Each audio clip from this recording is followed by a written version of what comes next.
कलियुगामधला प्रसंग ज्यावेळेस कंस मामाच्या मनात आलं लेकराला कशाला मारायचं आपल्याला मारणारा आठवाय म्हणून एक दोन मुलावाला माघारी नेण्याकरता सांगितलं. ही पुण्य वाढालं. पुण्य सारावया भेटे देव ऋषी वदे बालकाशी ठेवू नको ऋषी यावे आणि त्यांनी सांगावं कशाला रे बाबा कोणता पण पहिला कोणता पण आठवा होऊ शकतो मारून टाक. पाप वाढलं. पाप वाढल्याशिवाय देव येत नाही अवताराला. ऐका 7 रांजण भरणारा वाल्य कोळी झाडावर बसावं हातामध्ये शस्त्र असावं अकराळ विकराळ शरीर.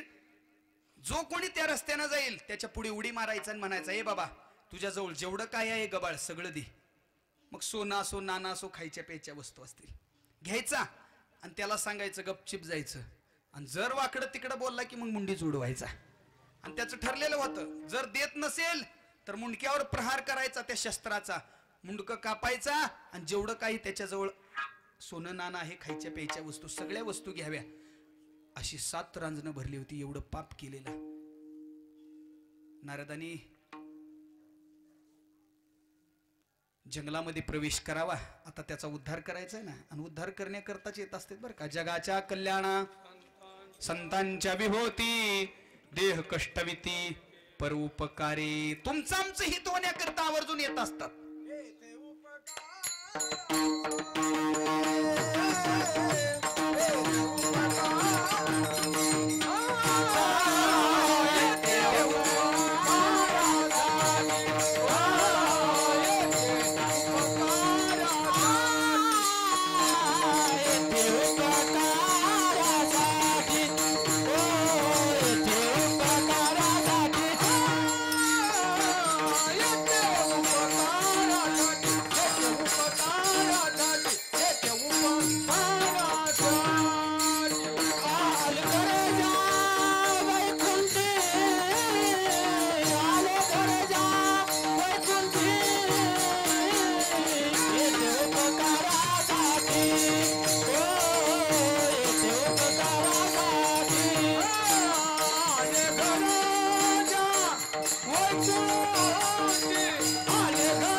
वैकुंठ सोडतात आणि आमच्या घरामध्ये प्रवेश करतात. सांगतात असं करू नको बाबा तसं कर. या न्यायाप्रमाणे नारदाने यावं जंगलामध्ये प्रवेश करावा. नारायण नारायण नारायण विना वाजवत.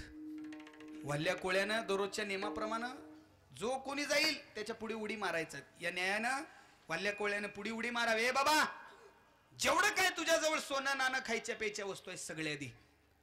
नारद म्हणले माझ्याजवळ काहीच नाही. म्हणले हो की विना हाई वाजवतोस का तारा.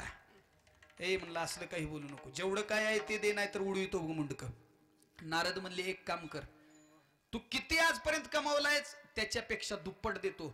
5-6 गाड्या सोनाय म्हणले मागं ठेवलोय मी. फक्त मला एका प्रश्नाचं उत्तर दे. सगळ्या गाड्या बोलवितो पुढे. त्याला तेवढंच पाहिजे होतं सोनं नाणं खायच्या प्यायच्या वस्तू. तो म्हणला काय प्रश्न आहे. ऐक म्हणले हे जे सगळं करतोयच माणसं मारतोयच काय आहे.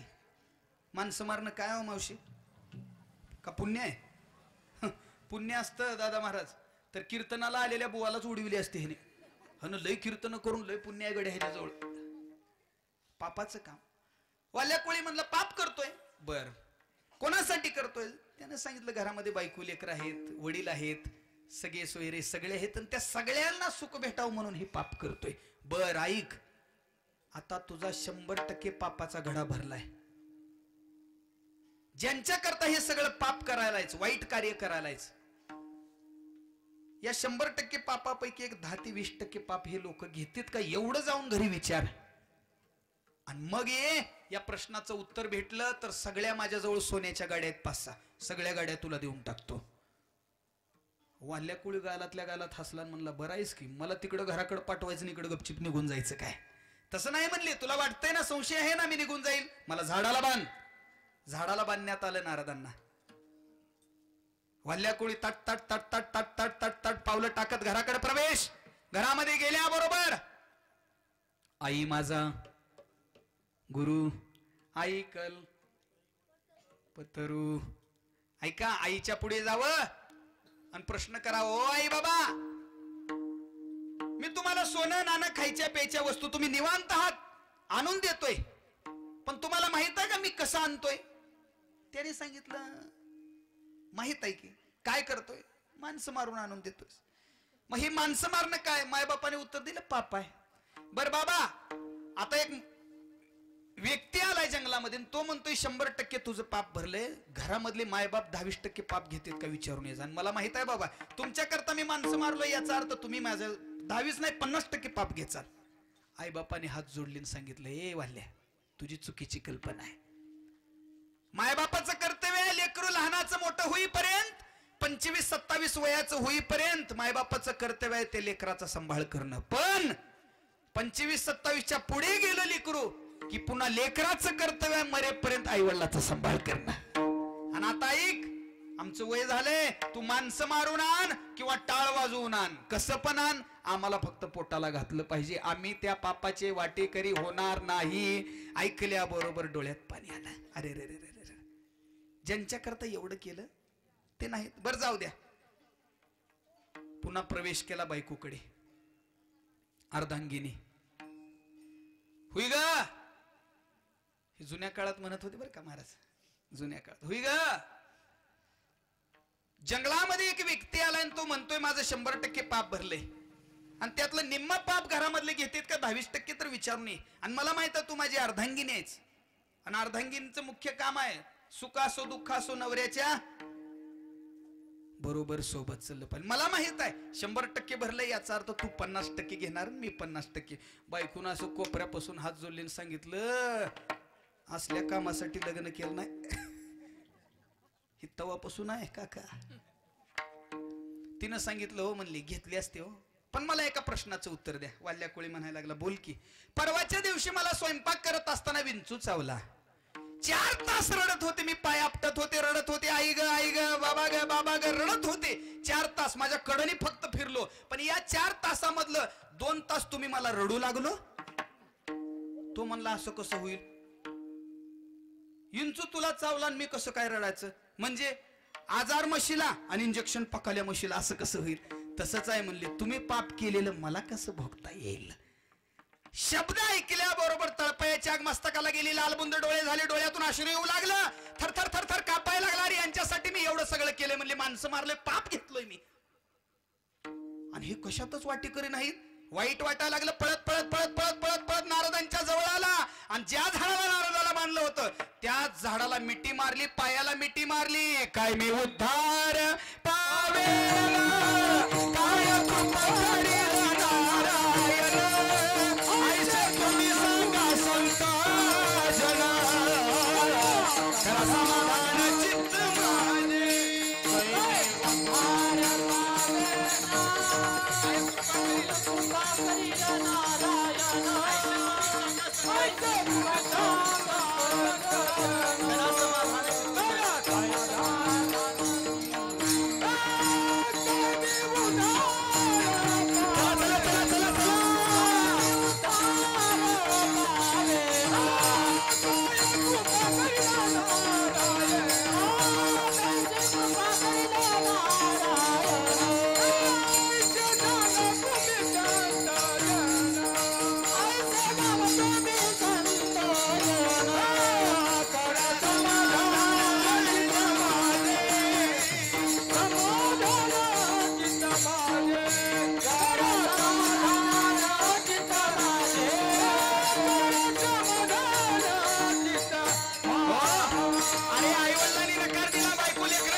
जंगलामध्ये प्रवेश केला. ज्या झाडाला नारदाला बांधलं होतं त्याच झाडाला लोटांगण घातलं.